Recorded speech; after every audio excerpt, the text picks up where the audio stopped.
اسرائیل کی لیبنان میں کارروائیوں سے ان کے اپنے پارٹنرز بھی خوش نہیں ہیں اور مغربی ممالک سے بھی آوازیں اٹھ رہی ہیں اس انویژن کے اگینسٹ۔ اور اب ہم نے دیکھا ہے کہ یورپ کا ایک ہیوی ویٹ فرانس، اس کی طرف سے کنڈمنیشن آئی ہے اور فرانس کے جو صدر ہیں ایمینول میکرون، انہوں نے کہا ہے کہ اس جنگ کے حوالے سے ہمیں اسرائیل کو اسلحے کی فراہمی بند کر دینی چاہیے اور اس کا پولیٹیکل سولوشن نکالنا چاہیے۔ آج کی اس ویڈیو میں ہم دیکھیں گے کہ میکرون نے یہ بات کیوں کہی ہے، کیا ان کا ایجنڈا ہے، کیا وہ بات کہنا چاہتے ہیں، اپنا کیسا میسج کنوے کرنا چاہتے ہیں اسرائیل کو، اور نیتن یاہو نے اس کا کیا جواب دیا ہے اور فرانس نے اس کو کیسے کاؤنٹر رسپونڈ کیا ہے۔ تو فرینچ پریزیڈنٹ کا بڑا ہی ایکسپلوسو بیان آیا جس میں انہوں نے کہا کہ ہمیں اسلحے کی فراہمی بند کر دینی چاہیے، جس کی وجہ سے غزہ میں بمباری میں اضافہ ہوتا ہے اور اب لیبنان میں بھی انہوں نے چڑھائی کر دی ہے۔ اور ان کا یہ کہنا تھا کہ ہمیں اس جنگ کا پولیٹیکل سولوشن نکالنا چاہیے، اور انہوں نے اپنی لاجک میں یہ کہا ہے کہ یہ اسرائیل کے لیے بہتری ہے۔ انہوں نے بات کی کہ ہم اسرائیل کے بہت بڑے سپورٹرز ہیں اور یہ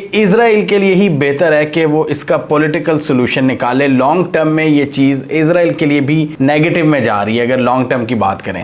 فرینچ پریزیڈنٹ کا کہنا تھا کہ ایسے لگتا ہے کہ ہماری بات سنی نہیں جا رہی، جو ہم بار بار ریپیٹ کر رہے ہیں کہ اس کانفلکٹ میں جنگ بندی چاہیے۔ وہ کہتے ہیں کہ it is a mistake including for the security of Israel, اور یہاں پر انہوں نے بڑا زبردست میسج دیا ہے اسرائیل کو اور نیتن یاہو کو۔ انہوں نے کہا کہ اس جنگ کی وجہ سے نفرت بڑھ رہی ہے اسرائیل کے اگینسٹ، مطلب لانگ ٹرم میں یہ چیز ان کے نقصان میں جائے گی، اور واقعی یہ ایلیمنٹ اسرائیل کو سمجھ نہیں آ رہا کہ یہ چیز ان کے لیے کتنا نقصان دہ ثابت ہوگی اگر یہ وقتی طور پر ایک ٹیکٹیکل وکٹری حاصل کر بھی رہے ہیں اور انہوں نے بڑے بڑے کمانڈرز کو مار بھی دیا ہے حزب اللہ کے، لیکن اس کے باوجود یہ چیز لانگ ٹرم میں ان کے لیے نقصان دہ ثابت ہوگی۔ پہلی یہ چیز بائیڈن نے بھی کہی تھی کچھ مہینوں پہلے۔ بائیڈن نے کہا تھا ان کی بڑی فار رائٹ گورنمنٹ ہے، ایکسٹریمسٹ گورنمنٹ ہے، جس کے کچھ ایلیمنٹ سے ہمیں چھٹکارا حاصل کرنا ہوگا۔ انہیں بھی پتا ہے کہ کتنے کٹر ہیں یہ، اور بائیڈن نے بھی کہا تھا کہ جی ان کو اپنے رویے ترک کرنا ہوگے، لیکن یہ کم ہونے کے بجائے یہ مزید اگریسو ہو رہے ہیں اسرائیلی جو سرکار ہے نیتن یاہو کے انڈر۔ اور یہ ہم نے ڈسکس کیا تھا، نہ صرف مغرب سے آوازیں آ رہی ہیں بلکہ عرب بھی ان کو یہ میسج پہنچانے کی کوشش کر رہے ہیں کہ دیکھو جی ہمیں تو کوئی فرق نہیں پڑتا۔ ایم بی ایس نے بلنکن کو کلیئرلی کہہ دیا کہ مجھے کوئی فرق نہیں پڑتا، میں فلسطین کے بارے میں کوئی اتنا فکر مند نہیں ہوں، لیکن ہماری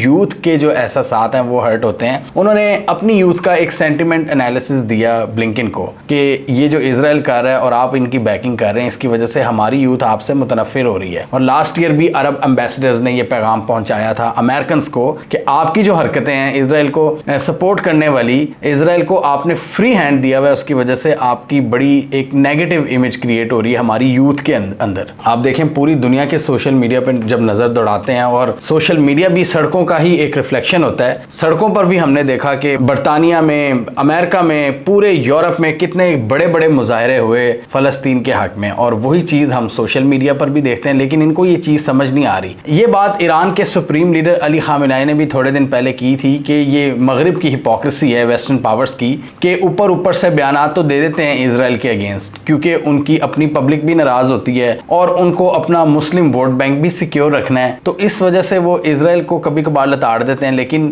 بیک ڈور پہ وہ ہر طرح سے اسرائیل کو سپورٹ پرووائڈ کرتے ہیں۔ اب یہ دیکھیں اسرائیل نے یہ جتنے بھی ایکشنز کیے ہیں، یہ جتنی بھی بمباری ہوئی ہے، یہ سارا امریکہ ان کو پرووائڈ کرتا ہے۔ امریکہ کی مدد سے ان کا ڈیفنس اتنا مضبوط ہے اسرائیل کا، اسرائیل ان کا کپتان ہے اور یہ ہر طرح سے اس کی حفاظت کرتے ہیں۔ تو علی خامنہئی نے بالکل صحیح اس کی نشاندہی کی تھی ان کی ہپوکریسی کی طرف کہ یہ کبھی کبھی اپنے ووٹ بینک کے لیے اور اپنے لوگوں کو دکھانے کے لیے اسرائیل کو لتاڑ تو دیتے ہیں، لیکن بیک اینڈ پہ یہ اسرائیل کی کھلی حمایت کرتے ہیں۔ اس حوالے سے مزید ایمینول میکرون کا کہنا تھا کہ ہم اسرائیل کو کوئی ملٹری ایکوپمنٹ پرووائڈ نہیں کر رہے۔ فرانس کی بات کریں تو ایک پاورفل کنٹری ہے، یورپی یونین کا ایک اہم ممبر ہے، اس کے علاوہ یونائٹڈ نیشن سیکیورٹی کاؤنسل کا بھی ممبر ہے، تو فرانس کی پالیسیز کافی زیادہ انفلوئنس ہوتی ہیں پوری دنیا کے ڈیسیجنز میں، اور فرانس ایک ایسا کنٹری ہے جو کہ اسرائیل کو ان کی بربریت سے روک سکتا ہے، لیکن وہی بات ہے کہ ایک دو بیانات تو دے دیتے ہیں، عملی اقدامات نہیں کرتے۔ فرانس کا یہاں پر کہنا تھا کہ ہم تو ویپنز بھی ان کو سپلائی نہیں کر رہے۔ اس سے پہلے ہم نے دیکھا تھا یہ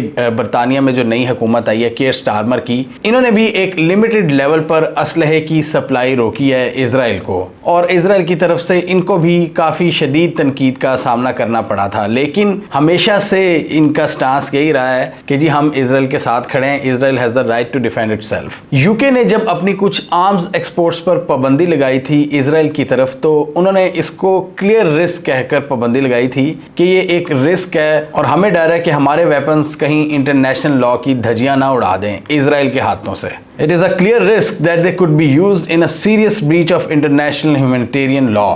नेतन्याहू को बड़ी तकलीफ हुई मैक्रोन के इस बयान से कि हमें असलहे की सप्लाई रोक देनी चाहिए इनको। उन्होंने कहा कि ये जितने भी सिविलाइज्ड कंट्रीज हैं इनको इजराइल की सपोर्ट करनी चाहिए, और जो हमारे साथ खड़ा नहीं होगा वो ईरान के उस ईवल एक्सिस के साथ खड़ा हुआ है जो कि हम पर टारगेट करता है। ये उसने बात लगाई नेतन्याहू ने मैक्रोन को कि मतलब तुम हमारे साथ नहीं, उसका मतलब तुम ईरान के साथ हो, और उसने कहा कि सारे सिविलाइज्ड कंट्रीज हमारे साथ खड़े हुए हैं। और नेतन्याहू का ये भी कहना था कि ईरान के एक्सिस ऑफ रेजिस्टेंस, जिसको वो ईवल एक्सिस कहते हैं, एक्सिस ऑफ ईवल कहते हैं, उसकी दहशतगर्दाना कार्रवाइयों के बावजूद मैक्रोन और बहुत से वेस्टर्न लीडर्स हम पर आम एम्बार्गो की बात कर रहे हैं कि हम पर असलहे की पाबंदी लगाई जाएगी। इनको शर्म आनी चाहिए, शेम ऑन देम।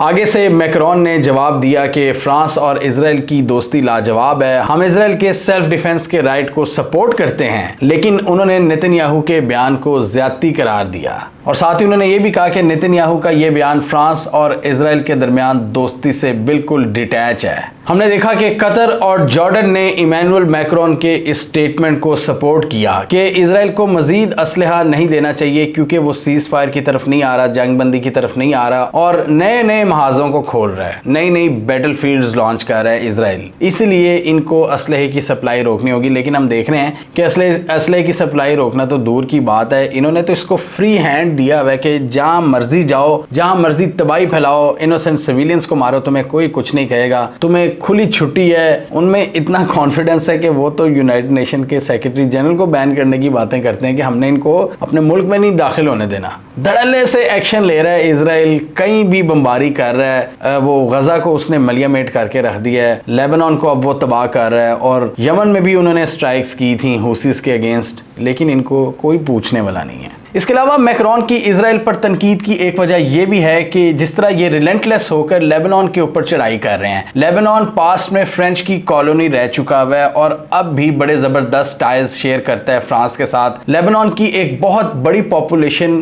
क्रिश्चियंस पर मुश्तमिल है और तकरीबन आधे लोग यहाँ पर क्रिश्चियंस हैं और आधे मुसलमान। यहाँ की जो लाइफस्टाइल है वो बड़ी जबरदस्त कंसीडर की जाती है। यहाँ की नाइट लाइफ, यहाँ पर आपको बहुत डाइवर्स लेवल के कल्चर मिलते हैं, उनके अपने अपने फ्लेवर्स हैं। यहाँ की नाइट लाइफ बड़ी मशहूर है, यहाँ की जगह बड़ी हिस्टोरिकल हैं, साथ मेडिटेरेनियन सी है। आपको पता है कि बैरूत के नाम से पूरी दुनिया में रेस्टोरेंट्स हैं, इवन लाहौर के अंदर भी इतनी मशहूर कुजीन है यहाँ की। यहाँ की फैशन इंडस्ट्री, लाइफस्टाइल पूरी दुनिया में मशहूर है और फ्रांस के साथ बड़े क्लोज ताल्लुकात हैं। फ्रांस इनका मेन ट्रेडिंग पार्टनर है और इसने इन्वेस्टमेंट भी की हुई है। तो ये भी एक रीज़न है इमैनुअल मैक्रोन के गुस्से की कि लेबनान जो कि एक बड़ी क्रिश्चियन आबादी वाला मुल्क है, वहाँ भी इजराइल चढ़ाई कर रहा है और हम देख रहे हैं कि लेबनान में बड़ी तादाद में फ्लाइट ऑपरेशन इस वक्त लेबनान के लोगों को वहाँ से निकाल रहे हैं। और उन्होंने अपने बयान में लेबनान का जिक्र भी किया है इमैनुअल मैक्रोन ने। वो कहते हैं कि the Lebanese people must not in turn be sacrificed, Lebanon can not become another Gaza.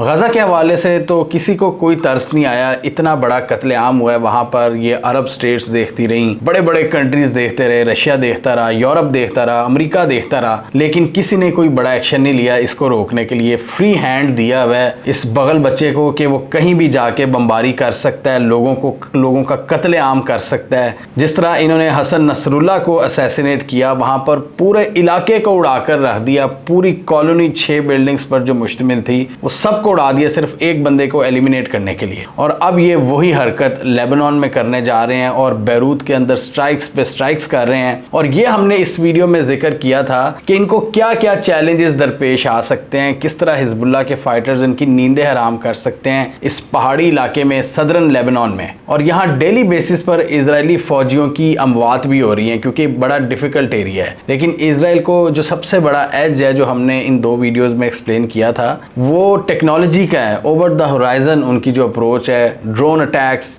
उनके फाइटर जेट्स, एयर स्ट्राइक्स, वो इनकी सबसे बड़ी कामयाबी है। टेक्नोलॉजी, एआई का इस्तेमाल, नैनो टेक्नोलॉजी, ये चीज़ें इनको बहुत ज़्यादा एज प्रोवाइड करती हैं और ग्राउंड ऑपरेशन में ये हिस्टोरिकली हिजबुल्लाह से हारे हैं। ये हमने इस वीडियो में एक्सप्लेन किया था, लाजमी देखिए, हमने सारी इसमें डायनामिक्स एक्सप्लेन की थी, कहाँ कहाँ पर मुश्किलात आ सकती हैं। और अभी भी जो ग्राउंड ऑपरेशन इन्होंने शुरू किया है साउथ लेबनान में, वो भी इस कॉन्फिडेंस के साथ किया है कि एक तो हमने हिजबुल्लाह की टॉप लीडरशिप को उड़ा दिया है, दूसरा ये कि जिस तरह इन्होंने इनके कम्युनिकेशन सिस्टम को टारगेट किया है पेजर और वॉकी टॉकी अटैक्स के जरिए, जिस तरह हिजबुल्लाह की कम्युनिकेशन को तार तार करके रख दिया है, इससे इनको बहुत ज्यादा कॉन्फिडेंस है इजराइल को कि हम इनको काबू कर सकते हैं अब ग्राउंड ऑपरेशन के जरिए। हिस्टोरिकली तो 82 से ये मार खा रहे हैं हिजबुल्लाह से। जब अगर ग्राउंड ऑपरेशन की बात की जाए, फेस टू फेस बैटल की बात की जाए, इनकी रिजवान फोर्स है जिसके बारे में हमने बताया था कि कितने सख्त जान वो बैटल हार्डन गोरिल्ला फाइटर्स हैं, जिनकी एम्बुश कार्रवाइयों से इजरायली सोल्जर्स की नींदें हराम हो जाती हैं। और यही सबसे बड़ा रेजिस्टेंस ग्रुप है लेबनान के अंदर। लेबनान की अपनी आर्मी उनसे लड़ने के अहल नहीं है। लेबनान के जो हालात हैं वो इतने मखदूश हैं कि वहाँ पर गवर्नमेंट बिल्कुल डिसफंक्शनल हो चुकी है। वहाँ पर जो थोड़ी बहुत आर्मी है वो अपनी सिक्योरिटी के लिए काम करती रहती है, उनके अपने कुछ इंटरेस्ट हैं वो उनको देखते हैं, वो मुल्क की सिक्योरिटी के लिए काम नहीं करते।